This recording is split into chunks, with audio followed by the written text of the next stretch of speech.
Friends, നമുക്കിന്ന് വെണ്ടയ്ക്ക വെച്ചൊരു കറി ആയാലോ. അതിൽ ഞാനിവിടെ 3 സവോള, 2 തക്കാളി, ഒരു 6-7 വെണ്ടയ്ക്ക രണ്ടായിട്ട് നടുകെ കീറിയതാണ്, 2 പച്ചമുളക്, ഒരു തേങ്ങയുടെ പാല്, ഇത്രയാണ് എടുത്തിരിക്കുന്നത്.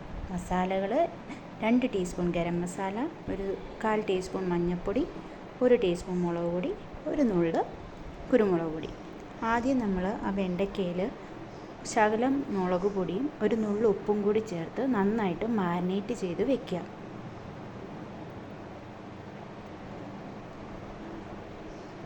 ആ മാരിനേറ്റ് ചെയ്തത് ഒരു പാനിൽ എണ്ണ ഒഴിച്ച്, വെളിച്ചെണ്ണയാണ്, അതിലിട്ട് നന്നായിട്ടൊന്ന് വറുത്തെടുക്കുക.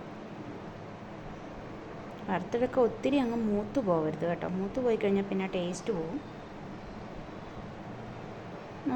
ഈ അളവിൽ അത്രയാകാവുള്ളൂ. അതെടുത്ത് മാറ്റി വയ്ക്കുക. അതേ എണ്ണയിൽ തന്നെ വേണം ചെയ്യാനായിട്ട് കേട്ടോ. എണ്ണയിൽ കടുക് വറുത്ത് പൊട്ടിച്ച് അതിലോട്ട് സവോള ഇട്ട് നന്നായിട്ട് വഴറ്റിയെടുക്കണം. സവോള നല്ല ബ്രൗൺ കളർ ആകുന്നവരെ നമ്മൾ വഴറ്റിയെടുക്കണമേ. നല്ല ബ്രൗൺ കളറാവണം, അതായത് ഈ കളർ. അതിനകത്തോട്ട് നമ്മൾ തക്കാളി ഇടണം. ബ്രൗൺ ആയി കഴിയുമ്പോൾ തക്കാളി അതുപോലെ തന്നെ തക്കാളി ആ സവോളയും കൂടെ നന്നായിട്ടൊന്ന് യോജിക്കണം, അതായത് ഈ പരുവത്തിലാവണം.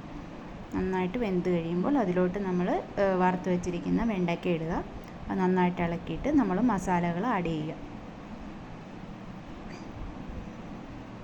മഞ്ഞൾപ്പൊടി ഇടണം, 1/4 ടീസ്പൂൺ മഞ്ഞൾപ്പൊടി, ഒരു ടീസ്പൂൺ മുളക് പൊടി, 2 ടീസ്പൂൺ ഗരം മസാല, ഒരു നുള്ളു ഉപ്പ് നമ്മുടെ അളവിനിടണം. നമ്മൾ നോക്കിയിട്ട് ഇടാവുള്ളൂ കേട്ടോ.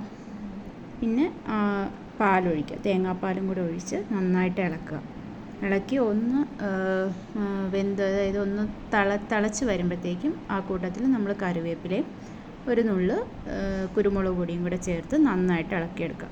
ഇത്രയേ ഉള്ളൂ. വളരെ സിമ്പിളായിട്ട് ഉണ്ടാക്കാവുന്ന ഒരു റെസിപ്പിയാണ്. എല്ലാവരും ട്രൈ ചെയ്ത് നോക്കണം. ചപ്പാത്തിയുടെ കൂടെയൊക്കെ നന്നായിട്ട് കഴിക്കാൻ പറ്റുന്നൊരു കറിയാണ്. എല്ലാവരും ട്രൈ ചെയ്തിട്ട് അഭിപ്രായം പറയണേ.